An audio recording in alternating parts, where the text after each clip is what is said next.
All right, let's get right into it. If you've ever traded options, you know this feeling. You're staring at two different contracts and you're thinking, why is one just so much more expensive than the other? Well, it turns out every single option has this kind of hidden price tag, this invisible force that can pump up or totally deflate its value. Today, we're going to expose that secret price tag. We're talking about volatility. I mean, this is the question, right? It's the one that drives so many of us crazy. You find a stock you're sure is about to make a big move. You pull up the option chain, and the prices just feel random. One option is priced for an earth-shattering move, while another, on a different stock, costs next to nothing. So what's the deal? What's the hidden variable that's causing this huge difference? And there it is. The answer boils down to one single word: volatility. You have to think of this as the engine under the hood of every single option price. It's how the market prices in uncertainty. And I promise you, once you really get this, the entire world of options starts to make a whole lot more sense. Okay, so let's pop the hood and deconstruct that engine. We're going to start with the absolute basics, just to build a really solid foundation here. So what is it? At its heart, volatility is just a measure of movement. I like to call it the wobble factor of a stock. Is the price kind of calm and predictable, or is it all over the place, making these huge, wild swings? We measure that wobble as an annualized percentage. And yeah, that sounds kind of technical, but it's really just the market's way of saying how much a stock could move up or down over a whole year. This one number is the key to everything else we're about to talk about. And here you can see the two extremes of that wobble factor. Over on the left, you've got high volatility. Think of a biotech stock waiting on trial results. The price is just jumping all over the map.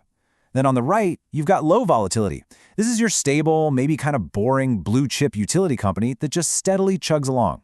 Now for an option holder, that potential for a massive price swing means a higher chance of a massive payday. And you can bet the market is going to charge you a hefty premium for that chance. All right, now this is where things get really interesting, because it turns out not all volatility is the same. There's the volatility that's already happened, and then there's the volatility the market thinks is coming. It's basically the difference between looking at last week's weather report versus trying to predict if it's going to storm tomorrow. One is history, the other is a forecast. And this table just lays it out perfectly. On the left, we have historical volatility, or HV. That's our rearview mirror. It's a calculation based on past stock prices, telling you how bumpy the ride has been. But look to the right, because that is the one that really matters to us. That's implied volatility, or IV. That's the crystal ball. It's forward-looking, and it's calculated from current option prices. It's the market's collective best guess about how wild the ride is going to be. That's the forecast, and that's what sets the option's price. So that forecast, that implied volatility, is the very thing that acts as the price tag we were talking about. It's the specific part of an option's cost that's all about what the market expects to happen in the future. Seriously, if you take away just one thing today, let it be this. This is the absolute golden rule. When the market is bracing for big moves, IV shoots up and option premiums get jacked up.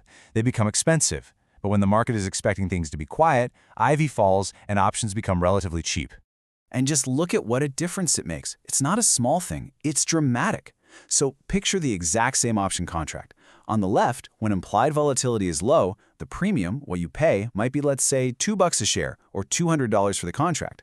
Now check out the bar on the right. A big event is on the horizon, IV spikes, and that very same option's premium explodes to maybe $6 a share or $600. The stock hasn't even moved yet. That extra $400, that is the volatility price tag you're paying. So when does this actually happen? Well, pretty predictably, it happens whenever uncertainty is at its peak. Just think about the days leading up to a big earnings report. Nobody knows for sure if the news is going to be amazing or terrible, but everyone is expecting a big reaction. That cloud of uncertainty drives up demand for options, and boom, the implied volatility, that price tag, gets cranked way, way up.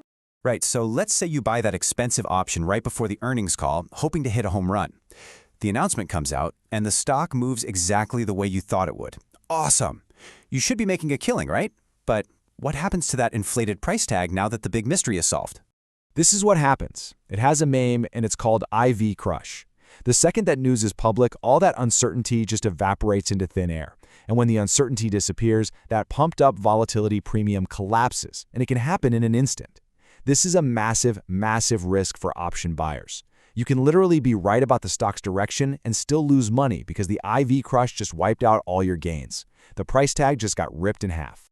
Okay, so that all sounds a little scary, but now that we know about it, how can we actually use this to our advantage? How do we turn this knowledge into an actual playbook? Let's break down how you can make volatility work for you instead of against you. It really all comes down to being strategic about that price tag. So if you're an option buyer, your goal is often to find a deal. You want to buy when IV is low, when options are on sale, because you get more potential bang for your buck. And your biggest danger to watch out for is that IV crush we just talked about. Now, if you're an option seller, you get to be on the other side of this. You can actually make money by selling options when IV is high, collecting those big, inflated premiums from people who are expecting fireworks. Your risk? Well, your risk is that the fireworks end up being even bigger than anyone expected. And that's really the heart of it all. Understanding volatility means you can finally flip over that hidden price tag on any option you're looking at.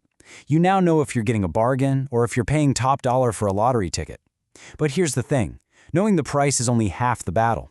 The other half is still about forecasting the event itself. So you can now read the weather report, but the real game is still about predicting if it's actually going to rain. And that, well, that's the art of trading.